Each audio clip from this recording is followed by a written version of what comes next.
Hey guys, welcome back to another episode of our Ask the Roofer video series. Today we've got one of our favorite general contractors, Avery Ekren Construction. Yep. How'd you come up with that name? I'm creative. Just like Daniel Enterprises. Yeah. Took me 2 minutes.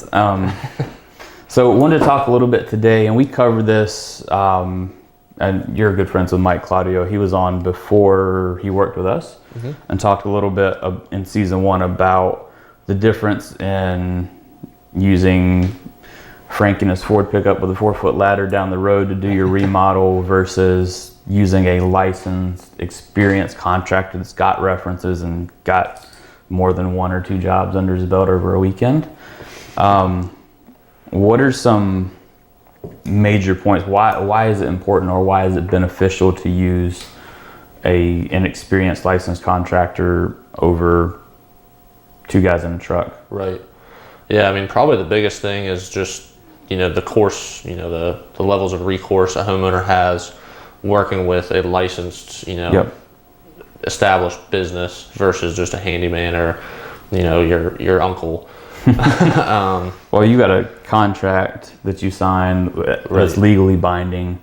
You have your bond, you have your insurance. So if you don't do something right or create damage or walk off a job, there's some kind of, the performance bond covers them, your insurance covers them if something goes wrong.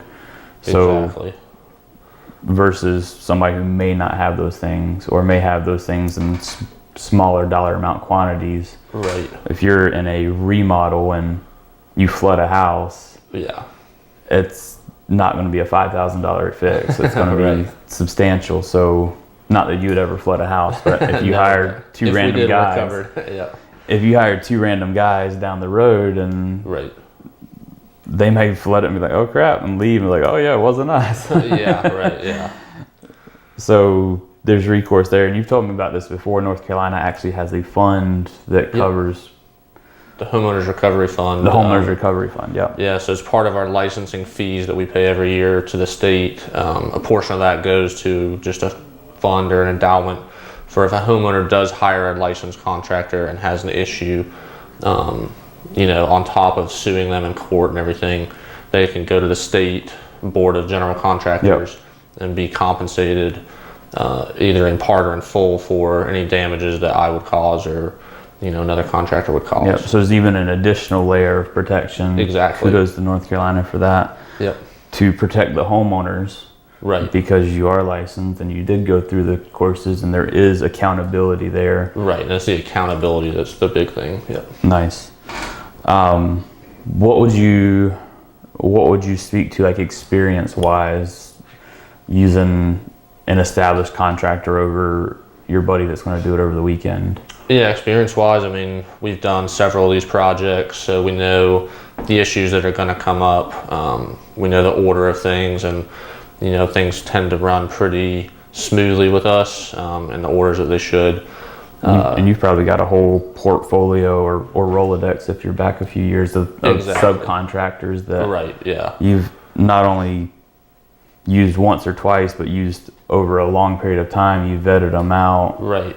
So you're not just hiring me as the contractor, you're hiring myself with my experience plus all of my subcontractor experience. Like you guys have been in roofing forever. I have his experience plus mine, plus my electricians. All of that kind of combines to provide a good value.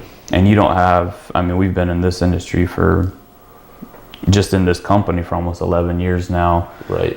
In our niche of an industry, you don't have specific experience in my niche of an industry, but you've worked with us well enough and vetted this out and know that we know what we're doing. So you're playing off of our experience and managing the end product. Exactly. Just like you are with your electrician, who's could have 30, 40 cumulative years in experience and can tell you, hey, I can create this efficiency here and there, and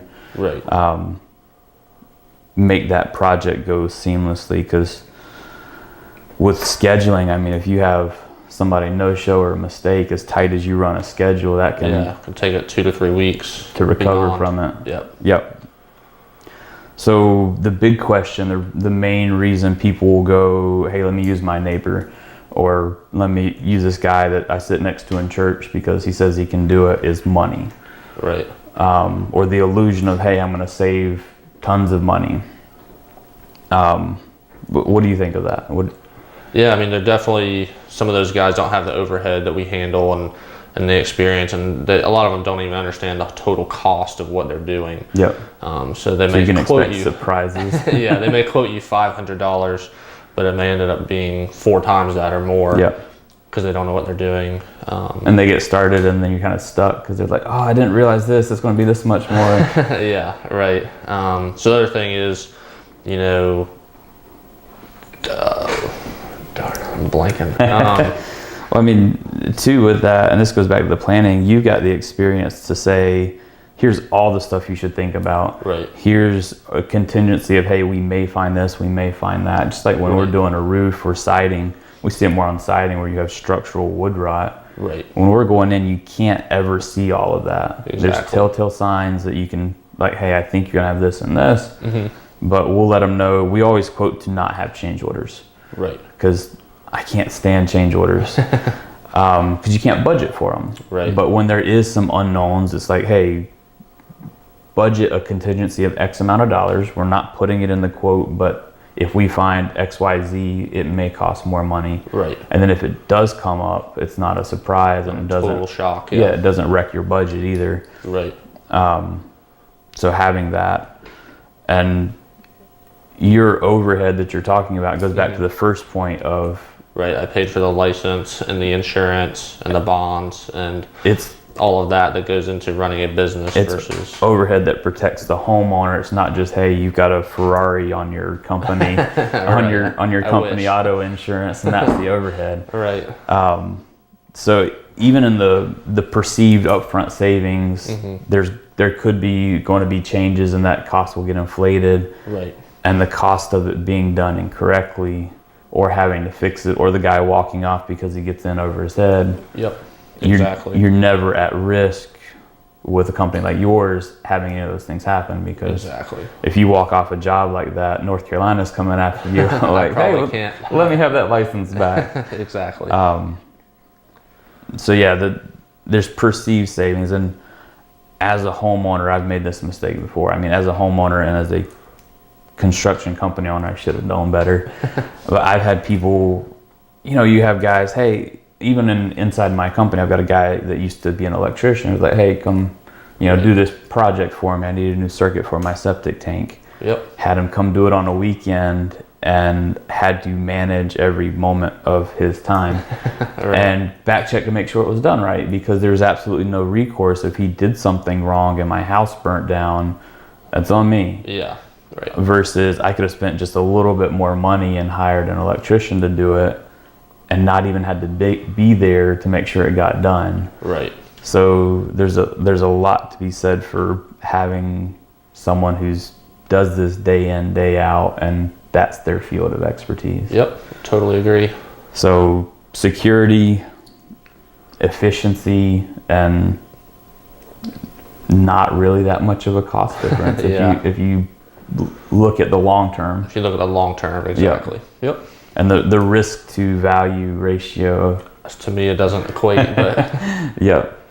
So cool. Well, thanks for being here today. Yeah, thanks for shooting some videos. We're going to tag up all of Avery's information. His website, his